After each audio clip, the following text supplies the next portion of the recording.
I thought the Worldcon controversy over the Chinese Hugo Awards last year was going to be over. It seemed like everything was simmering down after Neil Gaiman just was whining about the fact that he was disqualified for an award for his Sandman TV series.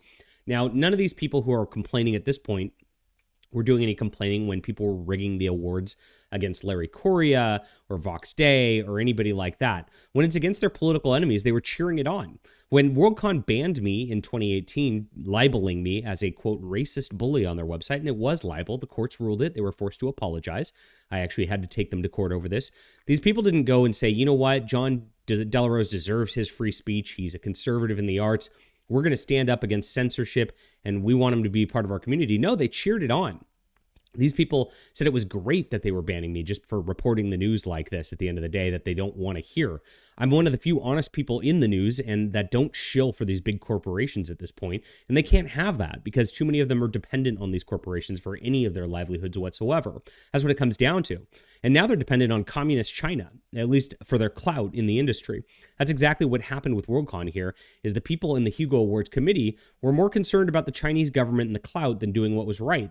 It turns out, and emails revealed that the awards were completely rigged. Ballots were completely thrown out. And we're going to get into this news, as I wrote an article about this today showing what's happening in just a moment. If you're new to the channel, I'm John Delarose. I'm a #1 best-selling science fiction and steampunk author. You can get my books on my website, which the link is down below. I've got a lot of great books, better than anything the Hugo Awards nominated in years. I can tell you that right now. I'm also a comic creator and a bestseller and a #1 bestseller there too. And so if you like comics, we have great stuff. I actually have a nice combo world. And so this book, Overmind, right here, features a character named Ayla Rin. And I have a novel that accompanies it, which you can get on Amazon, called The Immortal Edge. And so I'm doing her across mediums in both books and comics. And it does great science fiction right here. These people are scared of it. And that's, of course, why they want to ban people like me to begin with. Let's get into the news. And hit the like and subscribe button while you're here. Thanks. Whew. All right. So this is my website, Fandom Pulse. And I started this just so I didn't have to be censored also, so you can check this. And this shows the leak emails that reveal the Hugo Awards committee spied on writers on behalf of the Chinese government for this Worldcon. Now, again, this came to light because Neil Gaiman was complaining about it, and he's still complaining about it. He's over on Blue Sky, which is a Twitter alternative, whining and whining and whining still. It's all about him not getting his award. It's always narcissism with these people. They don't ever care about anybody else, despite their diversity and inclusivity. It's always about their own clout at the end of the day. But this came from one of the Worldcon Hugo Award Committee members. Her name's Diane. And she says, let me start. I'm saying I'm not making excuses. There are no adequate excuses. Yeah, and it goes on to say she just followed orders. Yeah, you know who else just followed orders? I'll leave it there. I know you like those analogies. People at the Worldcon. Oh my gosh. I am thoroughly ashamed of my part in this debacle, and I will likely never forgive myself. But the fans that have supported the Hugos, the nominees, and those that were unfairly and erroneously deemed ineligible in particular deserve an explanation. Perhaps the only way I can begin to ease my conscience is to provide one. This is interesting. So where were you in 2015, 2016, 2017 when they were rigging the awards? Or in 2018, 2019 when they changed the rules of the awards just so normal people couldn't get nominated anymore? This is exactly what Worldcon did. They rigged it, and they've been rigging it for over a decade. And now that it's rigged against the good persons, now they're apologizing for it. But will any of these people ever look back and go, gosh, we caused problems for the entire science fiction industry for the last decade with our just terrible politics that were superseding everything. We hurt a lot of good people. We just went out there and tried to destroy people all the time. I actually wrote an email to Kat Rambo, who was the president of SIFWA this morning, and I said, you know what? And I sent her this article so she could read it. After all the crap you guys put me through, are you guys going to reflect on this stuff? I'm going to guess not. And I wished her well, because you know what? At the end of the day, I know I'm doing better in my career than she ever will, even with all the clout she had. It's just at the end of the day, I write better stories because they're not mired in identity politics, and that's what comes, it happens with this stuff. But there it is. I love this. It happened gradually, like a boiling frog.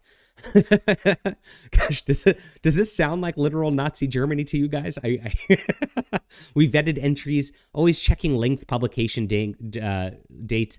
Then things began being removed from vetting lists. We were told there was collusion in a Chinese publication that had published a nomination list, a slate as it were. And so these ballots were identified and eliminated. Look at this. They were just eliminating ballots. So if you think that like it's some democratically, even among the people who attend or whatever nominated thing, they eliminate the ballots they choose to eliminate. This is like such a fake and fraudulent award at this point. It's ridiculous. I mean, this is what they've been doing for years, but now it's against the people that they like. So it's a problem. Amazing. Exactly as many as speculated. This certainly accounted for some of the disappearances. These were all Chinese language publications, so I don't know who the authors might have been. Oof. Should I have resigned? Probably, but she didn't. In hindsight, they say is 2020. Oh, it's okay. I just wrecked all this and wrecked all these people's years because, you know, and that's the thing. You getting a Hugo Award nomination does boost your sales, or at least it used to. I don't know about anymore. And so, you know, you hurt some real people with this, and you just like went with it. Why? And here's the deal.